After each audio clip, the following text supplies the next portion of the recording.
Welcome to the show. I am so excited to have you. Today, I have an incredible guest with me. I have Cait Donovan. Cait is the host of Fried, the Burnout Podcast, and the author of Bounce Back Ability Factor. She merges biobehavioral sciences and Chinese medicine to promote emotional intelligence and combat burnout. Her keynotes offer transformative insights and real world solutions, making her a sought after speaker for leading global organizations. Welcome, Cait. Thank you, Kim. I am so glad that I sat next to you on a couch in Portland a few months ago. That was so fun. We kept just bumping into each other all day, right? Yeah, it was We're great. like on the same schedule. And your video is incredible, by the way. Thank you.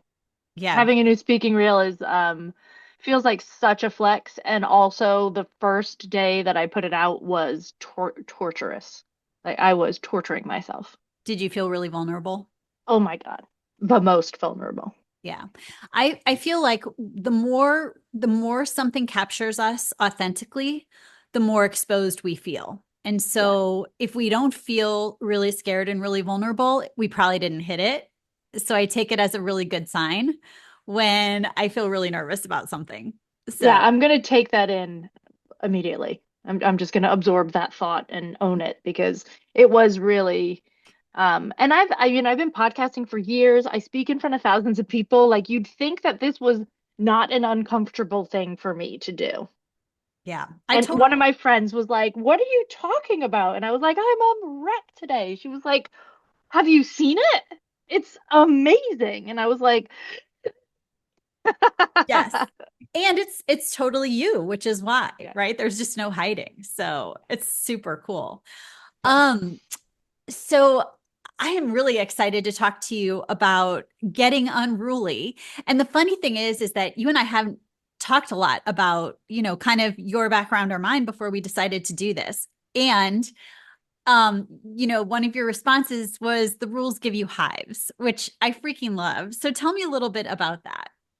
Yeah, I think that it is possible that there's some sort of undiagnosed neurodivergence that comes into this. But anytime somebody tries to put me in a box, ask me what my favorite something is, create a routine for me, or any of those things, my inner rebel screams with such a fiery, fierce passion against it. It doesn't even matter if it's good for me, if it would work. It's just the sheer idea of having to put myself in a set of rules makes me so physically uncomfortable that I've been pushing against them forever. Has it been since you were little? Yeah. Like, except for this is funny. In another sense, I was also a huge rule follower because of a people-pleasing tendency. Hmm. So there were some things that like I chose which rules in my mind I was going to follow because they were the ones that I deemed to be the most important, which meant that I also had, and this was part of my burnout story, a huge sense of moral superiority around the rules that I chose to follow. Because if I'm choosing to follow them, then you're not a good enough person if you're not also doing it. And I'm not a good enough person unless I'm doing it all the time and never making a mistake ever. Hmm. Give me So an I think example. both. Um, Yeah, like what's a rule that you felt like you followed for yourself? So one of the things that no, this is a really silly example, so it's going to make some people laugh. I will never not put the grocery cart back in the grocery cart little section. No matter what store I'm in, I'm never leaving it in the parking lot. I'm not also going to just throw it in there. I'm going to tuck it into another grocery cart of the same shape and size because that's what you're supposed to do. I support that. I mean, listen, I have all the reasons to support it. But the fact that I'm so particular about it is based on stuff that I learned from my parents of like this is considerate and you're kind of like they never said this, but like you're not a good person if you don't do this. Hmm. And I read a post on it might have been Facebook, I don't know, whatever, it was online somewhere. a couple of years ago where someone was like, listen, I have 3 kids in the car. I am trying to get my groceries done. I'm not leaving my children in the car by themselves for 2 minutes while I walk down to the other end of the parking lot to put this cart away. I'm sorry that that makes you uncomfortable, but these are my children. And I was like, my initial reaction, if I'm totally honest, was brutal. It I was was like, probably you could do it. lock your damn doors and what, like, your kids will be fine for 120 seconds, but I'm not a mother. Yes. And it's such an interesting example that you choose because, like, I often feel like if you can't put a cart back, like, what does it say about society and humanity, right? It's one of those things that connects us and it's a consideration thing. Yes. So, and I'm a complete, like, I hate the rules, right? I'm like you, where, um, just the mere suggestion of them makes me not want to do them. Yes. And so I get it, but also there are certain ones that it's like, well, why would you not put the grocery cart back? Because if nobody put the grocery cart back, it would be absolute chaos. Yeah. And So, the fight back from other people would be there's literally someone that's paid to go out and collect them. yeah, and I think you could make that argument about everything, right? There's somebody paid to do Exactly. everything, but that doesn't excuse us from being a decent freaking human being. And Right. But what makes a decent freaking human being? yeah, and Based that's on our my idea, correct, our own it's filter. We putting the cart decide. back. We Exactly. And I we think decide. this is the thing that Hmm. I discovered during burnout was that I had a lot of these consideration things. And Mm, the benefit of them was that I was getting praise and thanked a lot in my life because I was, making sure old women had seats on buses and I was doing all the things that a human is supposed to do to be considerate, which I won't stop doing. But what it also did to me personally was it allowed me to engage in nonstop self-abandonment and self-neglect. Because mm, if I'm always paying attention to what it means to be a good person for everyone else, and my energy and attention is outward toward everybody that might need anything around me at every given moment in my life, then I have no idea what my body needs, what my body wants, what my desires are, what my preferences are. I have no clue because mm. I'm not present. I'm not there. I'm busy making sure giving you the judgy eye because you're not putting your card away. I was about to get real Boston accent right there and I held it back a little bit. But I was getting riled up and it was about to come I love it. out. Well, and do you feel like, and I think a lot of people feel that way, right? That, and I think it's hard, especially as society sort of feels like it's falling apart, Yeah. that there's this part of us that wants to step up where we can and do what we can and step in where we can. And I think to your point, there are a lot of people really not taking care of themselves in the process, right? And so, it's a I'm putting other people first, which it's not bad to consider other people, as you said, but when it comes at the expense of your own health, well-being, mental health, physical health, that's where it becomes problematic. Is that what I hear you saying? I think it becomes problematic there, and I think it becomes problematic when you are so strict about it that you are judging people harshly when they're not following the rules that you're following. Mm, Because I don't think that that's a useful energy to put out into the world. So if I agree with I'm doing everything that I can do while still paying attention to my body, and it is super important to me to put the grocery cart away, then I can go and put the grocery cart away. And somebody else thinks it's really important to do something else that I'm not seeing or doing because that's not part of my filter for whatever reason. right. For whatever reason. So I have to trust that this person that didn't put their card away might be like the best mother on the planet and is raising a child that is thoughtful and empathetic and like I don't know what good they're adding to the world. But if I'm standing around judging people for not doing the things I think that they should do, that's exhausting me, neglecting me, and giving me an attitude. And actually not helping the problem at all. Not helping the problem at all. Right. I love that. And I guarantee you there are people listening going, oh my God, I do that. Yeah, totally. And that's the Right. thing, right? Like I also this is another funny one, like park in the damn lines.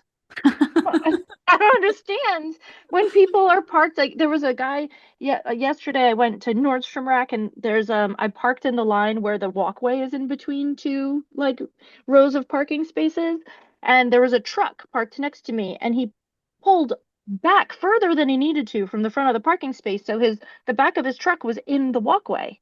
Hmm. And it's like, I'm able-bodied. I can walk around that. But my initial reaction was to be furious at this guy because somebody in a wheelchair or on crutches or with some other mobility issue might need to get around your damn big truck. And you could have pulled forward 6 more inches and it would have been fine.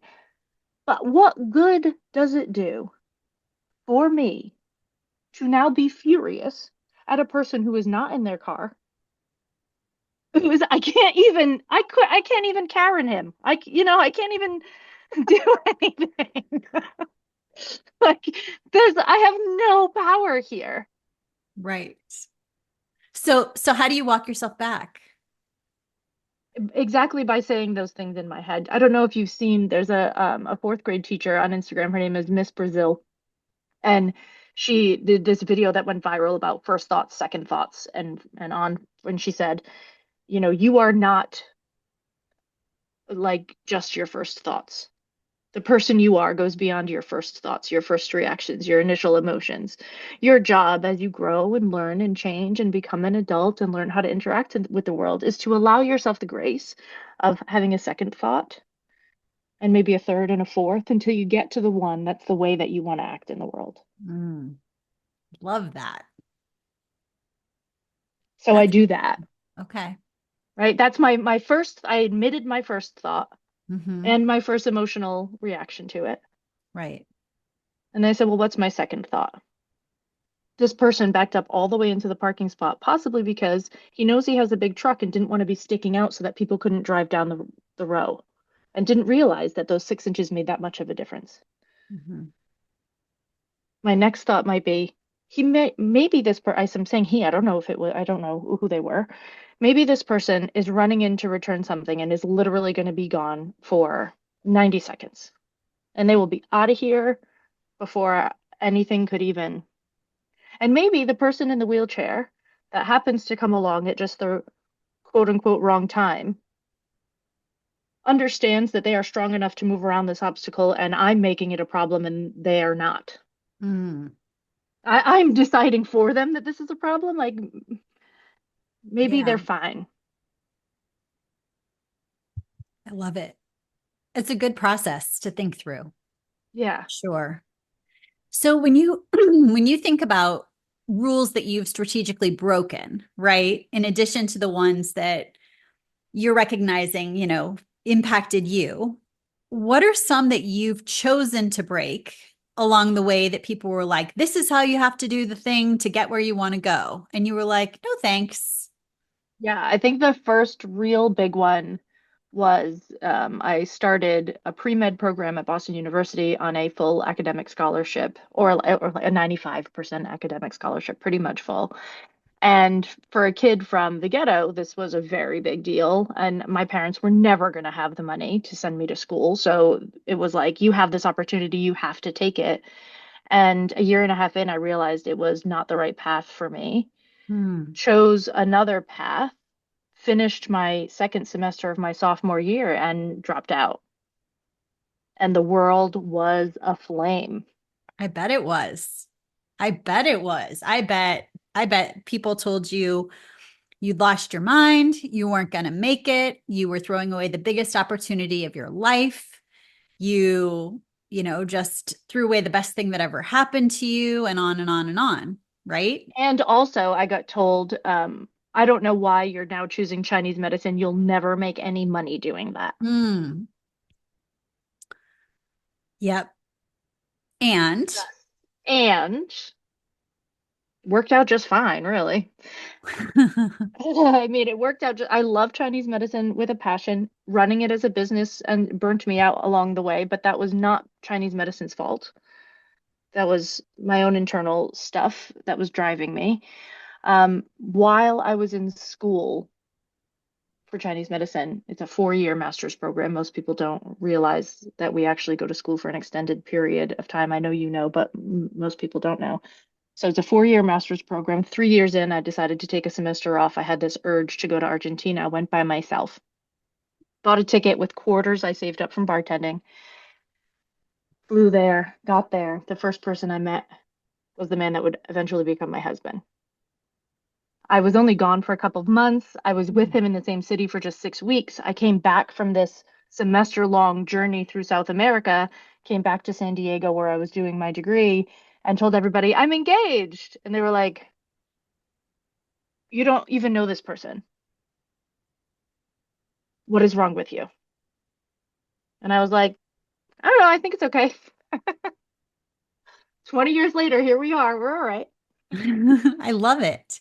So, I mean, you have a track record of really trusting yourself and what you know to be true about you and your life, even when people don't see it at all. And even when the rules, right? The way we do things in quotation marks, for those people who are just listening to audio, say, here's the path. You said no, thank you. I'm going to do it my way. And it's worked out really beautifully for you. And really beautiful in some ways and really tough in others. Another one of the big moves was this person that I met was not American, and he had a fully paid for apartment in Warsaw. He's Polish, and he had an apartment that his parents bought him to go to college in. So we decided to start off our lives there. I wanted to learn Polish, and also having incredible student loans to pay off and not having rent to pay sounded really attractive to both of us. So that was the choice we made. And my friends were like, "You're gonna move where?" People didn't even know what language they spoke. I mean, everyone was they're like, "What are you gonna do there?" Apparently, what I'm gonna do is build an acupuncture empire, but hold on a second for that. Like, we'll get there. Yeah, I didn't know. I didn't know if I could legally practice acupuncture in Poland. I didn't know what was going on. So that was a huge risk, but made the sense at the time for all sorts of different reasons. So cool. That job ended up being the beginning of my burnout, but it was the environment. Poland is not my place. Love it for lots of reasons, not my place. Mhm. Not where I feel most comfortable. I had these underpinnings of unworthiness that I took with me. So I was overgiving to every single patient. I was like a life coach, a therapist, a nutritionist. I was doing everything for everyone and not charging for it. I Mm. was an inexperienced business owner, which meant that I didn't understand that I should have hired a receptionist a long time ago. I was doing everything by myself, and at the time I was 27, and I was extremely busy, and I had a 3-month waiting list, and I was getting invited to like morning talk shows on TV, and it was all of this success that I didn't know how to manage.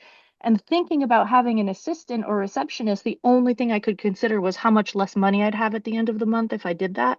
Mm. Not understanding that if I paid them, I could probably make more than enough to cover their salary and then some because so much of my time would be freed up. Like there was just a lot of things going on all at the same time that led me to burnout. So you could say my choices, my brave, bold choices, drove me to the ground. Mm. Do you regret them? No, no, thank God I burnt out when I did. I burnt out young, 28, 29. I have built an incredible business off of that experience. I get to use everything that I learned in Chinese medicine school. Mhm. And I went back and got another degree in biobehavioral health.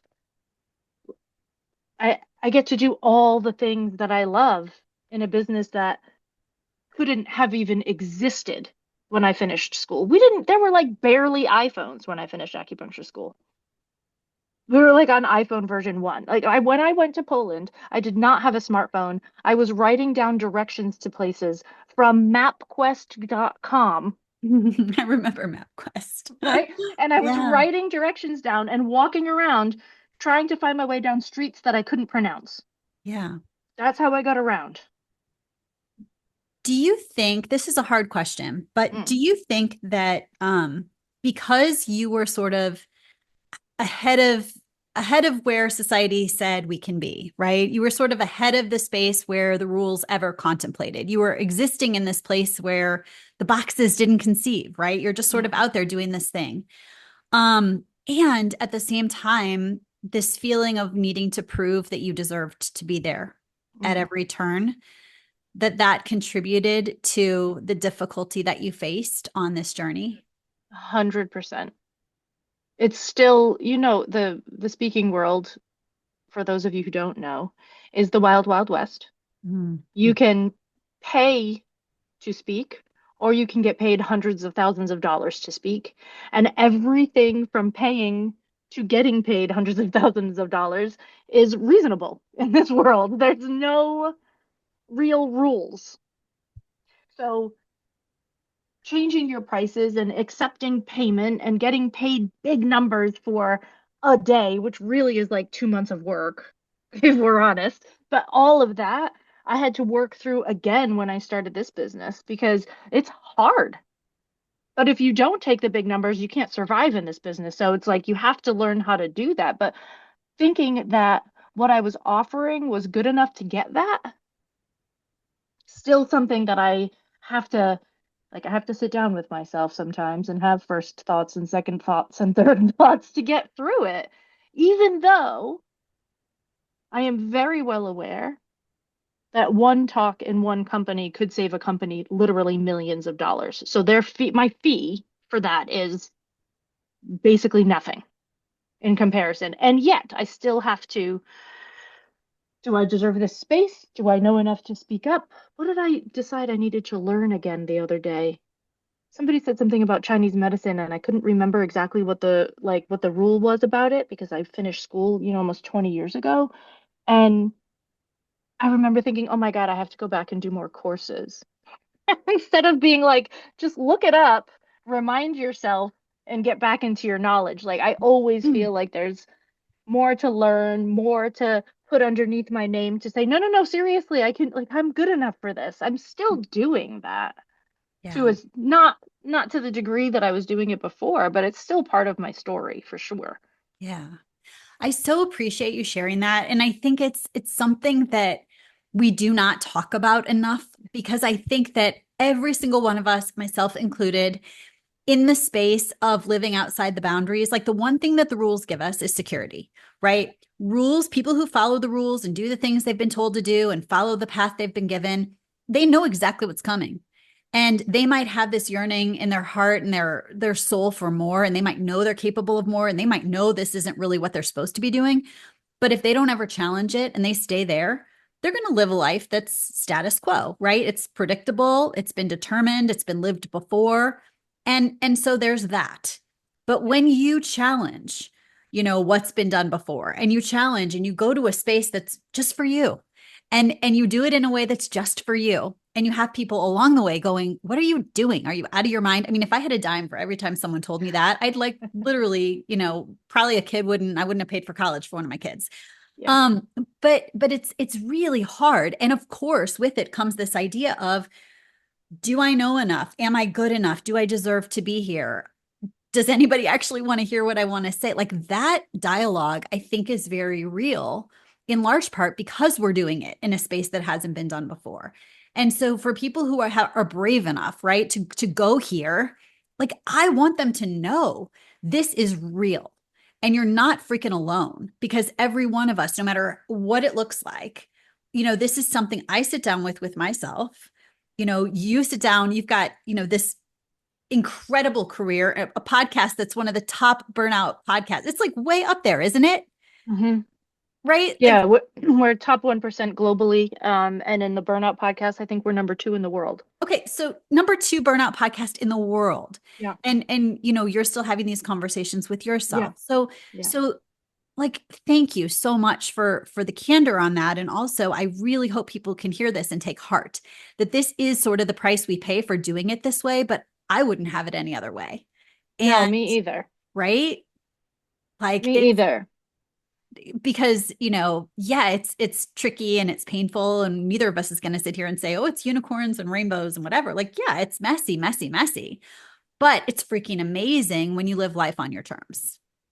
And the constraint that I would feel living by the normal rules is more uncomfortable to me than the discomfort of this vulnerability.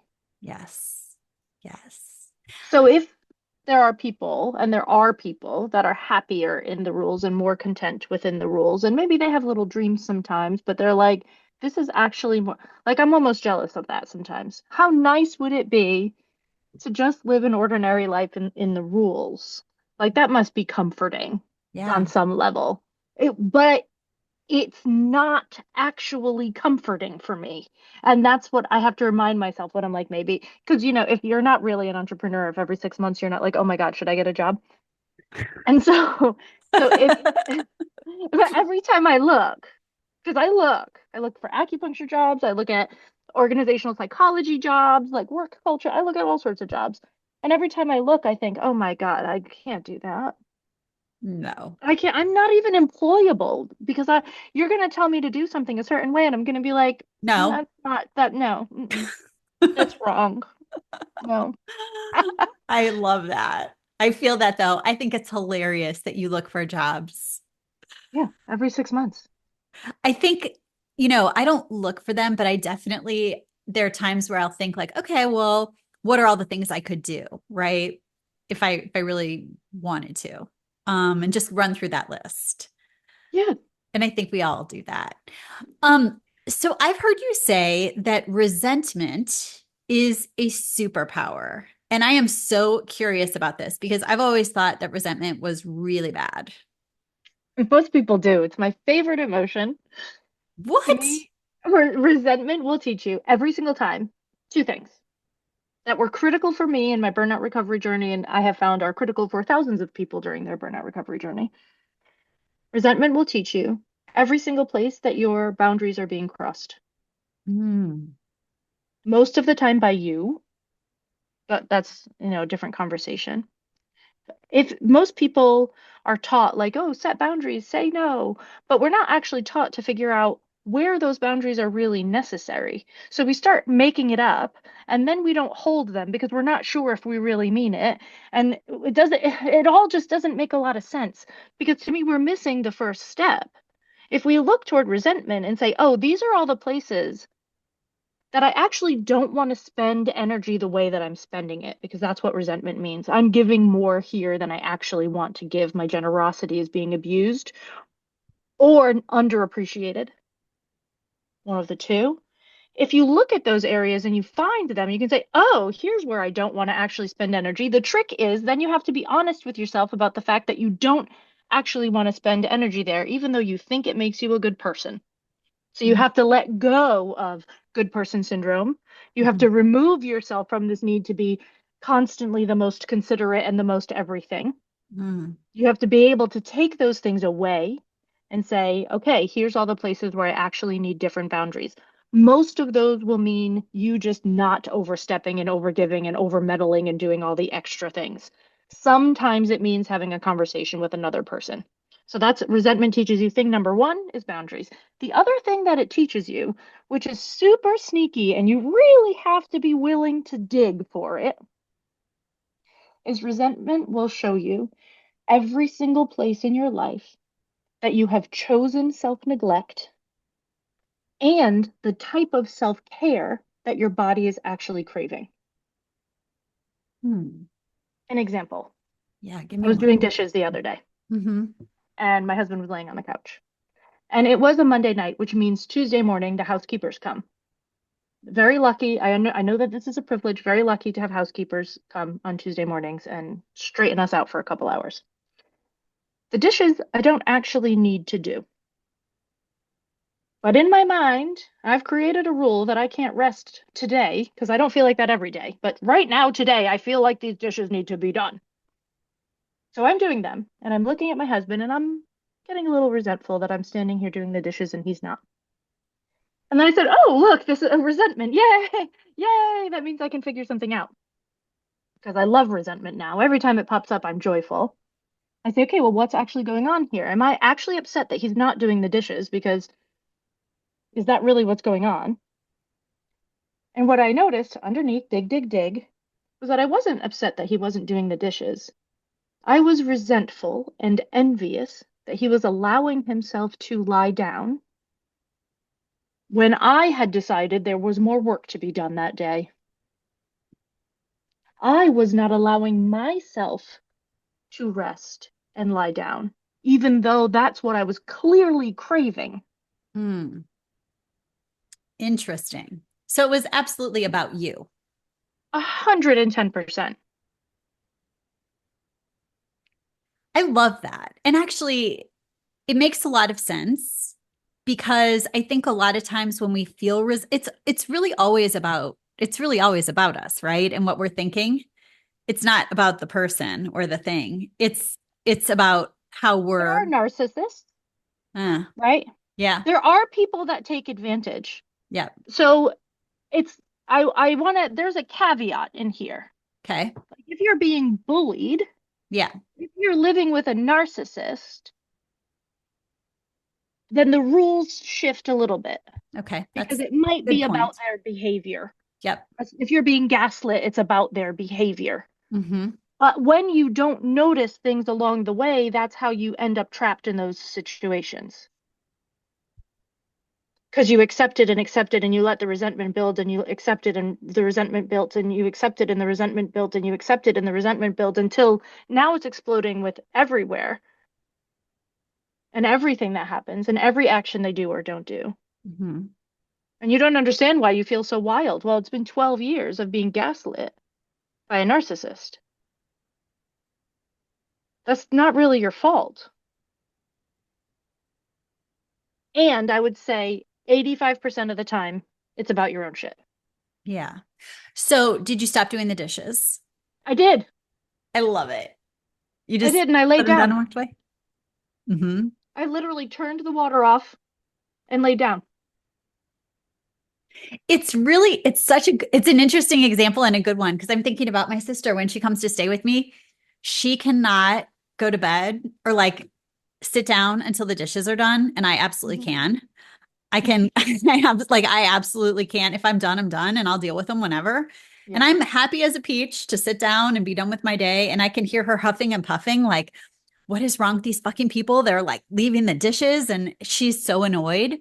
Yeah. I think she's not really annoyed that I'm not doing the dishes. I mean, she might be, but I think she's actually annoyed that she's doing That the she dishes. doesn't allow herself to not do the dishes. Right. Or this idea of like, I can't relax until they're done. Yes. And I think a lot of people have those rules about Yeah. this has to happen before I'm allowed to have X.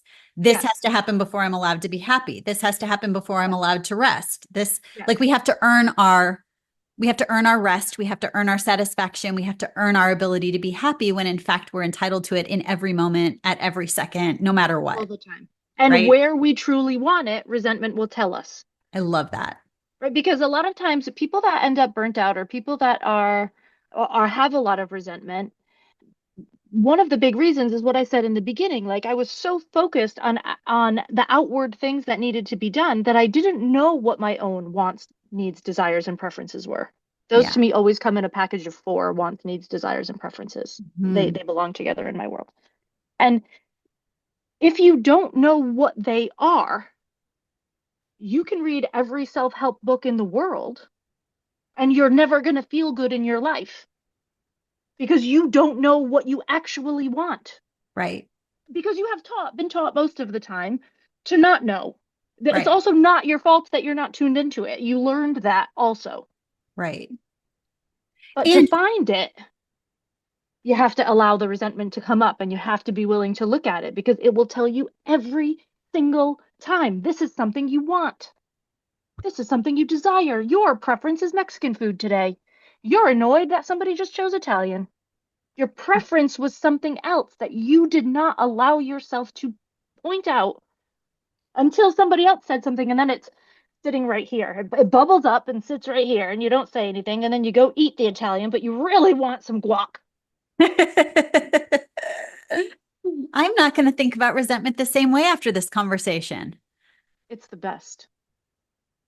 It's also how I do my pricing in my business. Really?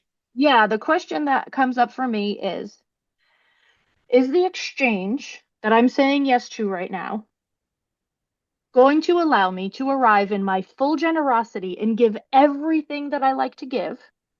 Or is it going to make me feel resentful? Hmm. If it's going to make me feel resentful, it's not enough. So this is really your guide. Yeah, 100%. Wow. I love that. I'm really going to be thinking about it. That's a good one, Cait. I know. I- It took me months to get to it. I was doing a proprioceptive writing technique, and I kept ending up on resentment, and I was like, what the heck is going on here? Mhm. And now I've seen it pop up a little times. I have the resentment journal is copywritten to me, but I have seen it pop up now in a couple different places since I started talking about it. And I've seen it, you know, here and there start to like drip around after 4 or 5 years of talking about it almost nonstop. And I'm thrilled that it's starting to like make its way to people because I really think that allowing people a really surefire way to understand what they truly desire Yeah. gives people the opportunity to actually get it instead of making a vision board of things you think you want No, that I may or think may not be related to anything. well, and I mean, I think you've hit on something, right? Because what we think we want and what we really want sometimes are really disconnected Yeah. by what we've been told we're allowed to have. And so I ask leaders all the time what they want, and they'll answer me, and I'm like, are you sure? Like, and then, it'll come out many, many layers after we've been digging into clarity. They want something completely different or something that's much bigger, much more exciting, but they just don't think they're allowed to have it or that it's even possible or that it's so to your point, there's so much conditioning around staying small, staying safe, making sure we take care of our people and ourselves and don't disappoint anyone in this journey.